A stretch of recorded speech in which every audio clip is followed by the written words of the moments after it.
Hi Aquarius, this is Chav. Welcome po sa ating channel. Gamitin ang reading na ito bilang gabay lamang. Kung naka-resonate kayo, comment down. Kung hindi kayo naka-resonate, ibigay niyo po sa iba kasi general reading po ito. This is for you, Aquarius.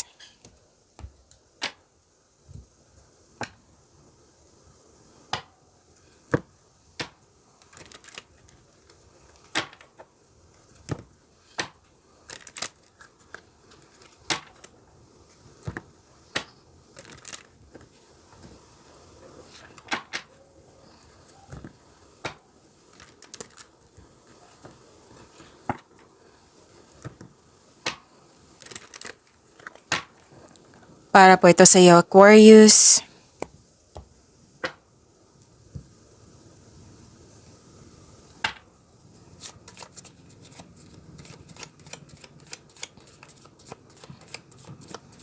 Maraming salamat po sa inyong patuloy na suporta at maraming salamat din po sa mga hindi nag-skip ng ads. Maraming salamat din po sa mga nag-donate. Sa mga hindi pa nag-subscribe, subscribe na po kayo at click bell notification para malaman nyo na may bago tayong video. Para sa mga gusto magpa-reading, comment po kayo ng personal reading. Again, comment kayo ng personal reading and check my reply sa comment section. Ay wow, ang ganda. Okay. Success, positive outcome. Yes, kitang-kita ko yung joy and happiness mo dito, Aquarius, and you deserve this. Okay, Aquarius? And may importanteng, what I meant is, exciting na ganap. Oo, may exciting na ganap dito. May nag-uusap dito na magkakapatid. At sabi ng card, huwag maniwala agad sa chismis, alamin mo muna kung totoo ba ito or hindi. Tapos, nag-alala kayo? Oo. Or nalungkot ng dahil sa loss. Actually, nakita ko pa to sa weekly nyo, sa daily nyo, kung nanood kayo araw-araw. Oo, na nangyari na pwedeng hanggang ngayon naalala nyo pa rin. Pwedeng mangyayari ngayon or di kaya'y nangyari ito sa nakaraan na bit-bit mo hanggang ngayon. Oo. So, kung hindi ito nangyari, sana'y maiwasan nyo. Okay? Kung nangyari na, sana'y ma-overcome nyo po. Kasi, loss ang nakikita ko dito loss of connection, or loss of things, or loss of opportunity. Nang siyang dahilan, nalungkot ka, or worried ka. Oo. So, sana'y ma-overcome nyo po ito, Aquarius. So, dito lang tayo mag-focus sa success and positive outcome na naging happy kayo. Okay?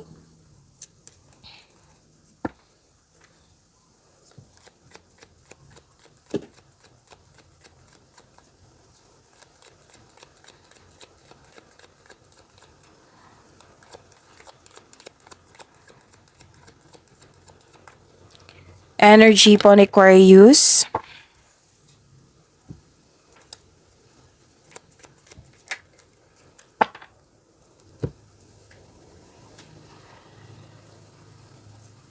Kung may napansin kayo na repeating message, meaning to say, pinupush ng cards nyo yan.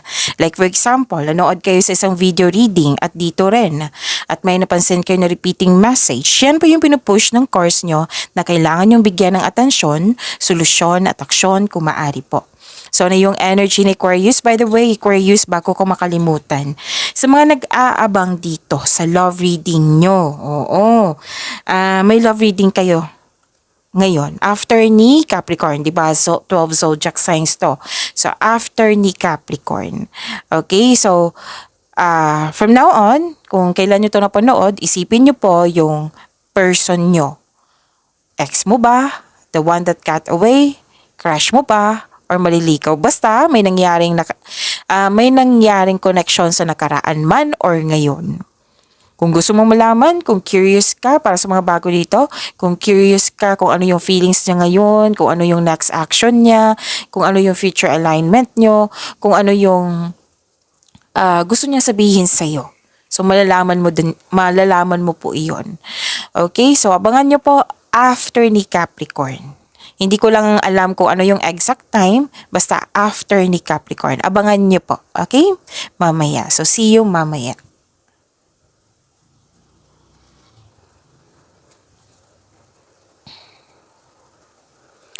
Okay, you're inspired in action. Nagkaroon ng momentum, nagkaroon ng direction, focus, determination, concentration, perseverance. This card tells you na you should have a clear intention, focus, and a plan for action. Mag-create kayo ng plano para makagawa ka ng malaking desisyon. Okay? Konkretong plano po para makagawa ka ng malaking desisyon. Listen to your intuition to guide you towards the next action. And you have success in the face of difficulty. And okay, may advice on card you dito, lalo na sa mga single po, na huwag niyong madaliin na magkaroon ng relasyon. Kailangan nyo magkaroon ng same vision for the future upang sa gayoy magkaroon kayo ng isang healthy relationship soon. Okay? So, okay. Sa career and money nyo po, to achieve a success in career and money, kailangan mo mag-focus, comes with determination and clear intention. Konkretong plano talaga yung pinupush ng cards nyo dito. Aquarius. Tapos, some of you umuwi ng successful. This is also means traveling. May travel kayo. Pwede ngayon or soon, nakaschedule na. And wow, you're moving forward to the next level. Marunong kang makinig sa inyong intuition, no? Okay? Okay.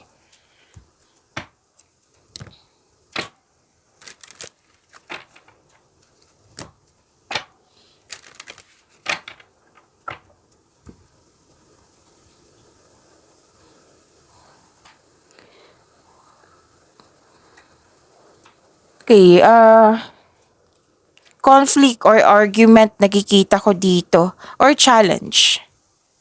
Oo, challenge nakikita ko dito which is sumabas 'di ba yung sinabi ko kanina dito. Andito siya. Mag-iingat lang po sa response. Okay, mag-iingat lang po sa response at kasi may nakita ko ditong loss. Yung sinabi kanina 'di ba sa oracle cards nyo dito at dito.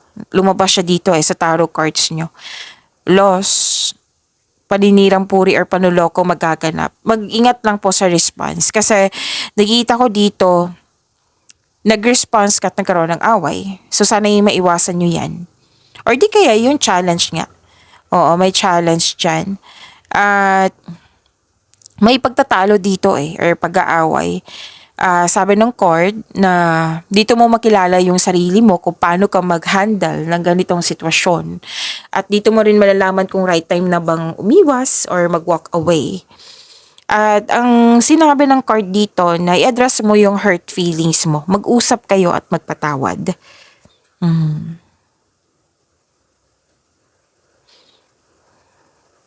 Kung ito ay parating naghahanap ng gulo or away, itong taong ito na concern mo, yung paulit-ulit na lang yung dahilan, baka kailangan na po mag-decide. Sabi ng card, at the end of the day, kayo po ang mag-decide niyan kasi buhay niyo po iyan, okay? And may kasamahan kayong toxic dito. Pwede sa regarding to sa career and money.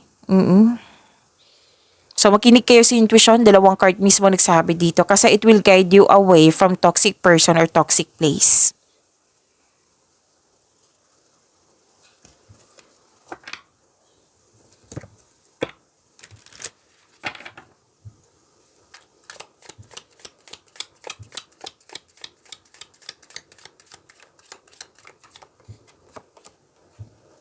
You're in control of your destiny. Kakasabi ko lang. 'Di ba? Kayo ang may hawak, buhay niyo po iyan. You're in control.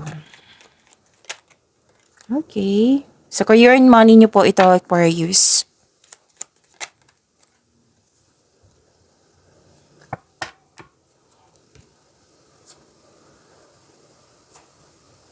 Pansin ko, Aquarius, gusto mong may kausap. Gusto mo yung ma-express mo yung mga ideas mo or kung yung mga dala-dala mo. So, hanap kayong may genuine na tao na marunong makinig. O marunong din mag-keep, di ba? Oo. Sa career and money nyo po, kunin ko lang, saglit lang po. You're waiting, sacrifice, may hesitation, may parating na pagsasakripisyo or pagsusuko, bagamat ihanda ang sarili kung karapat-dapat pa ito.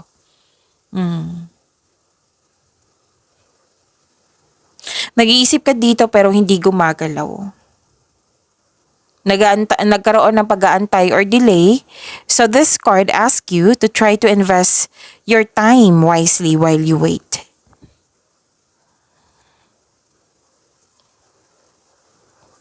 Kung nag-aantay ka ng job opportunity or kontrata, there may be delays and frustration. Same thing sa kaperahan po. May inaantay kayong pera dito, nagkaroon ng delay. So, sa kaperahan po ito ha, Aquarius, huwag magdesisyon agad na mag-invest o maggasta sa isang bagay. Pag-isipan mo ng mabuti. Okay? Kailangan nyo ng time for reflection, Aquarius. Kanina pa to eh. Oo. Kanina ko pa to napansin sa inyo na kailangan nyo magkaroon ng time for reflection. Kung hindi mo alam kung paano mo nang process niyan, then do some research. Syempre kung sa internet man to, legit na website. Or kung may mentor ka, mas mabuti. Oo. So, time for reflection. Kailangan po time for reflection. Kasi kung nag-iisip ka dito so, baka sa sobrang kakaisip, pwede din nangyari na ngayon, nag-overthink kayo. So, iwasan nyo sana kasi kahit nag-rest day kayo, tapos nag-iisip kayo, nag-overthink kayo, para ka nagtrabaho din yan ng whole day, mapapagod ka. So sa time reflection, andyan yung pahinga, andyan yung sagot sa inyong mga tanungan, solusyon sa inyong problema, andyan din yung pahinga. So try nyo, kung pwede.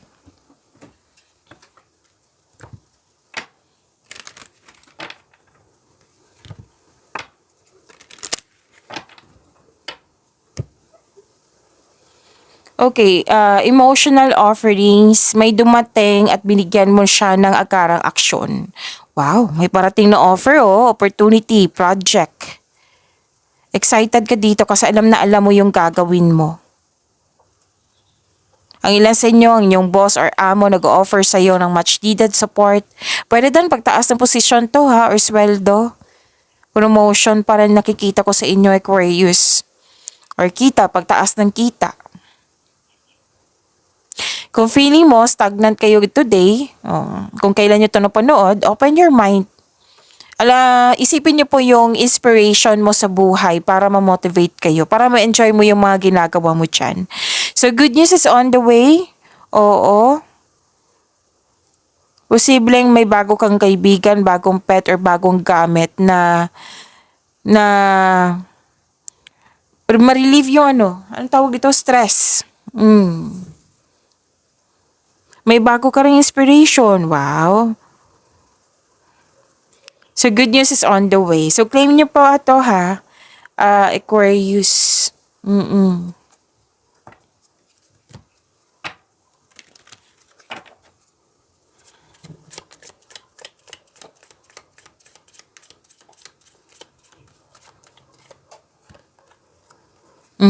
Tingnan nyo.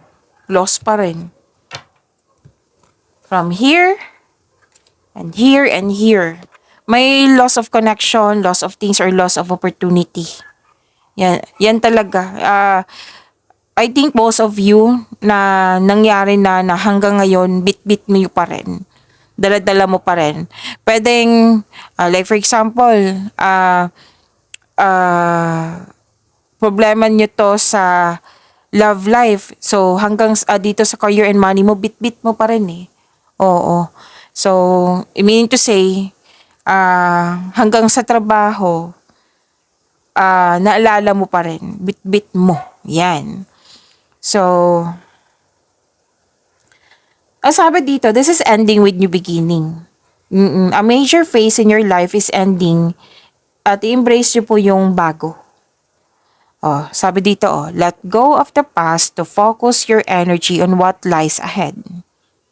Ito yun din yung sinabi ko kanina at kahapon sa isang Aquarius na kung mag-focus ka sa loss na nawala sa'yo. Oo, kasi may deduction na malaking deduction na nangyari sa kanya na nagbigay siya ng effort tapos may deduction daw sa kanya. Oo, tapos ang sabi ko sa kanya, kung mag-focus ka dyan, maraming pagkakataon na mamimiss mo. So, why not to let it go at kunin mo lang yung nangyari sa nakaraan as yung wisdom message sa mga nangyari sa loss, yung sa nangyari sa nakaraan. Para matutunan mo. Para ma-beware kayo, para maiwasan mo mangyari. Or kung hindi yan maiwasan mangyari kasi nature na yan sa work niya, sabi ko, na you have to, tawag dito? Erase mo yung concern mo para mawala na yung overthinking na yan. Sabi ko sa kanya. So, lumabas din sa iyo. So, let go of the past. Tingnan nyo. Let go of the past to focus your energy on what lies ahead. Kung ano man yung loss na yan. So, you have to move forward. Let go na po. Ang sabi dito, the grief of loss is still standing in the way of your progress. Kasi kitang-kita ko yung progress mo dito. Di ba? Sinabi ko kanina, opportunity. Kung ano man yung mga project na yan na naging excited ka. Oo. So, mas naging matimbang kasi yung nangyari na loss kaysa mga dumating sa iyo. Kaya nga sinabi dito embrace mo na yung new, yung pagbabago sa inyo. Oo. So, i-let go mo na yung mga nakaraan. Syempre, kunin mo yung wisdom message sa mga nangyari sa nakaraan. Kasi may mga nangyari, challenges sa buhay natin na kailangan na kunin natin yung natutunan natin. Okay? Para next time kung mangyari, alam mo yung gagawin mo na ma-resolve mo siya. Okay? So, sana'y makuha mo yung punto ko.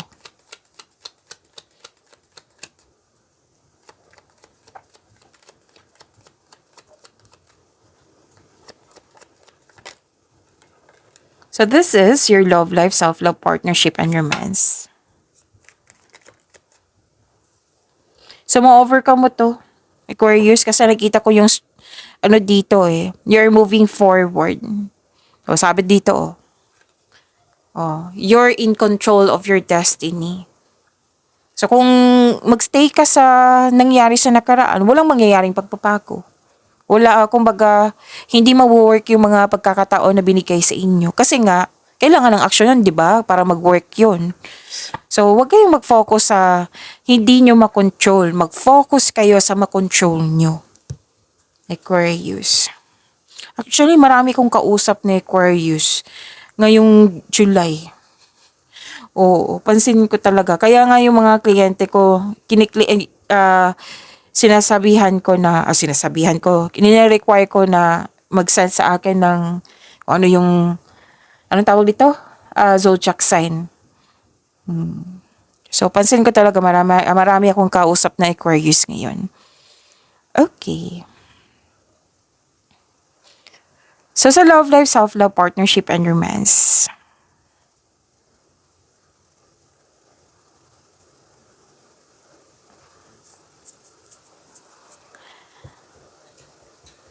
Nag-manifest kayo dito ng magkaroon ng wonderful relationship. Single ka man, may relasyon sa buhay mag-asawa, nag-manifest kayo lahat na magkaroon ng wonderful relationship. Siyempre, mapapagod tayo sa toxicity, di ba? Oo, so nag-manifest, di ba? Okay? So sabi ng card dito, your manifest will be granted soon. See? Magtiwala po. Ibibigay yan sa iyo ng ating Panginoon.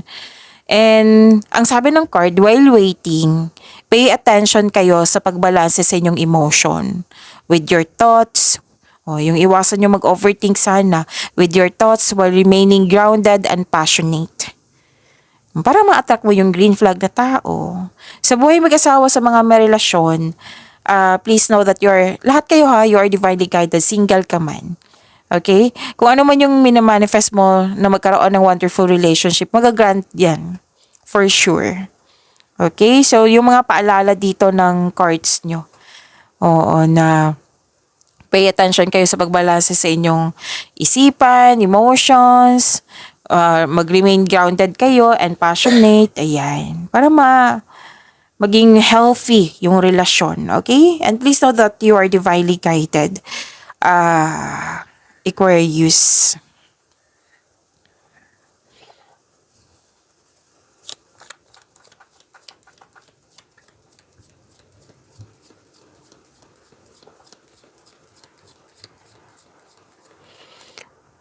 Okay.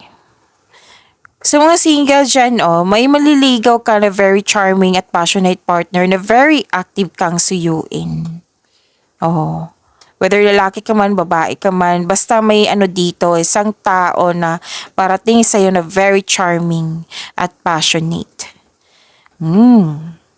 So, ang ganda niyan ha, marunong, kasi may tao, di ba, hindi marunong magsuyo. So, susuyuin ka nito. Very active kang suyuin. And may dito, kakapasok lang ng relasyon. Mabilis to eh. Mabilis to. Ligawan, tapos relasyon agad. May nakita kong ganyan. And nagsabi ng card dito, try nyo muna enjoy nyo yung moment nyo without getting too carried away. Yung dahan-dahan lang. Enjoy nyo po yung getting to know each other stage. At may travel akong nakikita dito. Oo, for romance. For romance or travel nyo talaga. Kanina pa tong travel eh. Might be nagbakasyon talaga to si Aquarius. Or may balak mag-travel.